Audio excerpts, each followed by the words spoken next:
It brings me great pleasure to announce this list today because I care so much about this community and have such a deep respect for the hard work that service leaders are doing to impact their teams, their customers, and to bring their businesses and the industry as a whole forward. The thing about service is it's most effective when it isn't seen or heard, when it happens seamlessly and invisibly. So this creates a challenge because there's a tremendous amount of work that goes into service. And it's not only incredibly important, but it quite literally keeps the world running. However, it's something that, often goes unrecognized.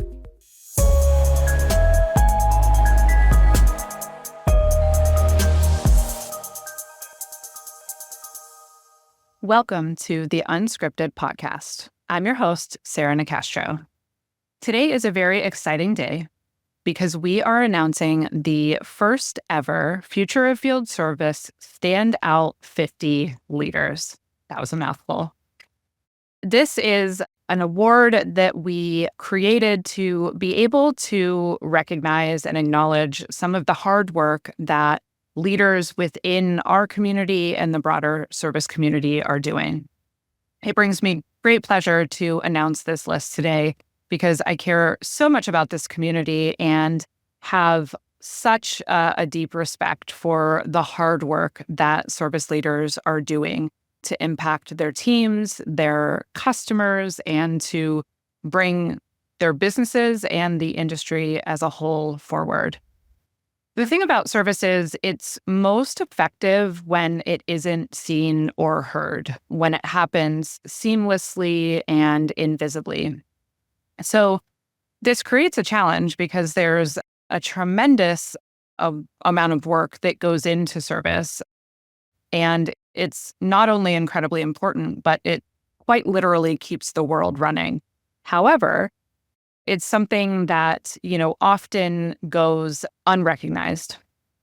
With the power of today's technologies, companies are evolving how they offer service. They're moving beyond transactional and break-fix service models to be more customer-centric, to deliver outcomes-based service and create new revenue streams and change their business models. As the possibilities of how to serve customers vastly expands, so too does what service can mean to the business. It's a key brand experience. It's a powerful competitive differentiator. It can be a substantial growth opportunity and so much more.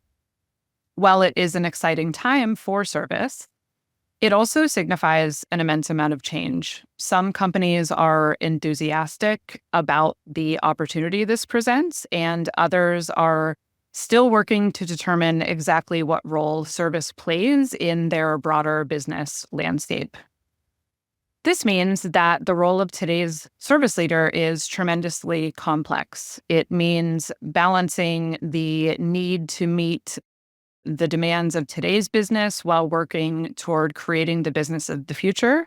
It requires a deep customer understanding, the ability to attract and motivate talent, the creativity to innovate, but also the patience to manage change, and the need to balance initiatives for both the short term and the long term, all while advocating for the importance and the role of service within their businesses. So these leaders do a whole lot. We see that firsthand in all of the conversations that we're fortunate to have here on this podcast. The folks were able to meet at the Future of Field Service live events. And as I said, I've been in one form or another engaging with this community for more than 16 years and care a lot about making sure that the hard work these folks are doing is acknowledged and recognized. So one of the ways that we decided to do that this year was launching this Standout 50 leadership initiative. We held open nominations in June and July on the Future of Field Service website. And the leaders were nominated by colleagues, by peers, by industry connections, etc. We had a panel of judges that included myself, Dot Minahan, who spent over 30 years with Otis Elevator and now is with the National Elevator Industry, John Carroll, who heads the Service Council, and Professor Tim Baines, who heads the Advanced Services Group at Aston Business School in the UK. So the four of us came together and sifted through all of the nominations and did the hard work of landing on the 50 leaders that we are announcing today as the Standout 50. There's, of course, not enough time to touch on all of the incredible traits that were brought up when we read through the nominations for these leaders and those that ultimately weren't selected. But just to share a couple of examples, these individuals, they don't sacrifice innovation to meet immediate needs. So this is, of course, a balancing act. But we need leaders in roles today that are, not just completely caught up in what the next immediate need is. They're also finding ways to carve out time, energy, resource, and building teams that are able to also think about what will make the business successful in the future. They evangelize the importance of service within their businesses. As I mentioned earlier, service is often most appreciated when it is invisible. And, this is true from a customer perspective. The less friction, the more, seamless peace of mind you can provide, the better. But also within organizations, often, service, particularly frontline resources, aren't recognized and acknowledged the way that other functions of the business are. Service leaders play this important role of making sure the business understands the potential of service and what it can represent, but also the incredible impact of its teams and the critical role that they play in what the business does. They're bold, they're not afraid to speak out on topics and issues that are relevant and important today. They aren't afraid to think outside of the box. They aren't protecting the status quo at all costs. They look for ways to, think differently, to be creative, to ask questions, and to be curious. They put their teams first because they care and because they know that doing so will create the best customer experience. I'll share a bit later an initiative we have worked on with the leaders who were awarded the Standout 50 award. And we talked with them about employee engagement and not only its importance, but what factors they think are critical in, building a good culture and having engaged employees. And, just thinking through some of the responses and the anecdotes that were shared, it's clear how much these leaders value their teams as, human beings and as an important part in the success of their function and their businesses. They prioritize customer intimacy. I think standout service leaders understand that, the best source of inspiration for innovation comes from customers themselves and understanding their businesses deeply, understanding what matters to them, understanding what their challenges are, what their opportunities are. And they make sure that this is a priority for them and their teams.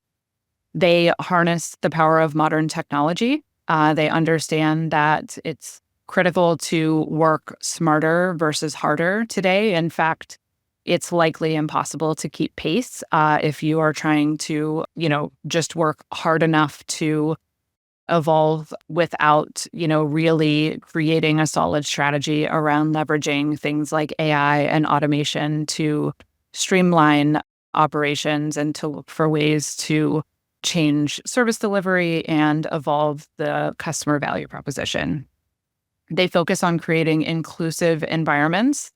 They are not interested in diversity as a checkbox exercise, but rather they truly value having a range of experiences, skills, opinions, perspectives, and they know that doing so and giving those people a safe space to contribute and making sure everyone feels part of the not only the team, but the broader business objectives is the best way to succeed.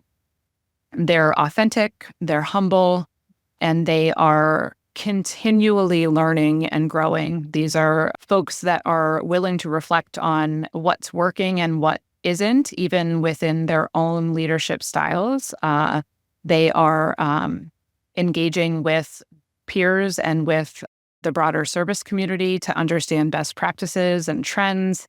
They're listening to their teams and they're, seeking to understand, and they, are not being complacent, not only within their business, but within themselves. So those are just a few things that I think are notable about standout service leaders today and our Standout 50.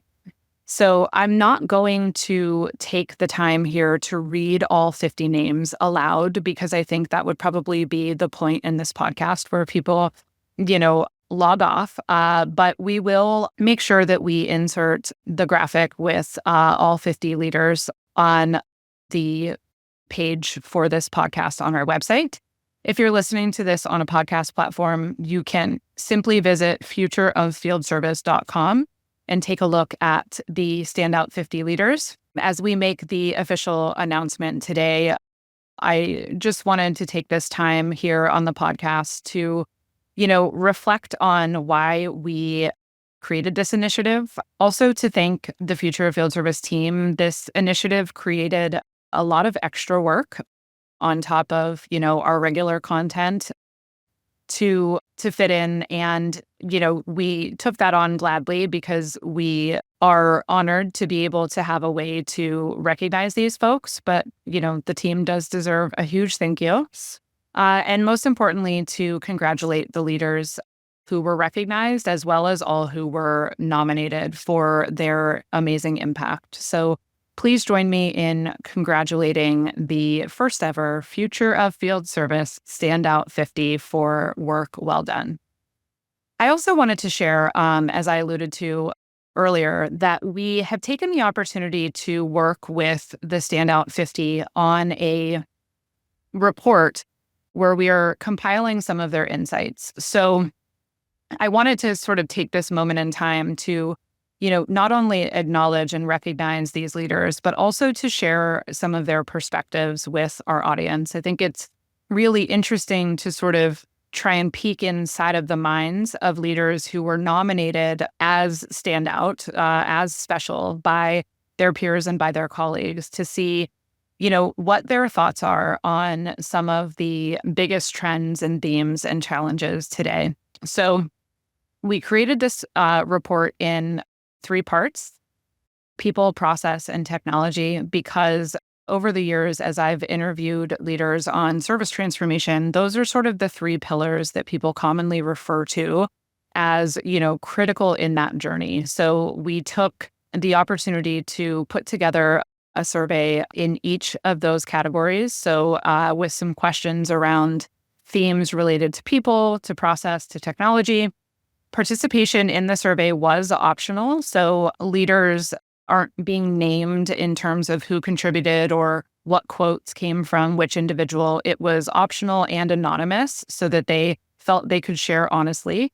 But we've, compiled their insights, both, the results of the survey from a quantitative perspective, but also anecdotally, and, reflected some of our own opinions on what we found and what came out of that was interesting to myself and what I think might be interesting to you all and the broader community. So it's a report that will be up on the website in the next week or so. So please keep an eye out for that. And we will certainly be sharing on our social media when it's finalized and when it's published.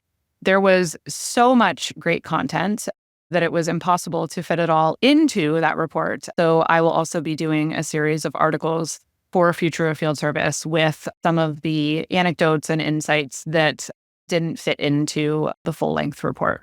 So keep an eye out for those as well.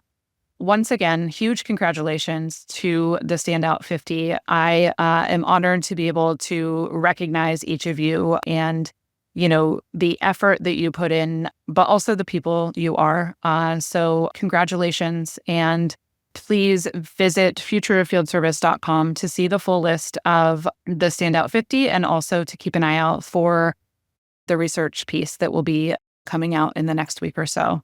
You can find all of that and more at futureoffieldservice.com. Also, be sure, if you aren't already, to follow us on LinkedIn.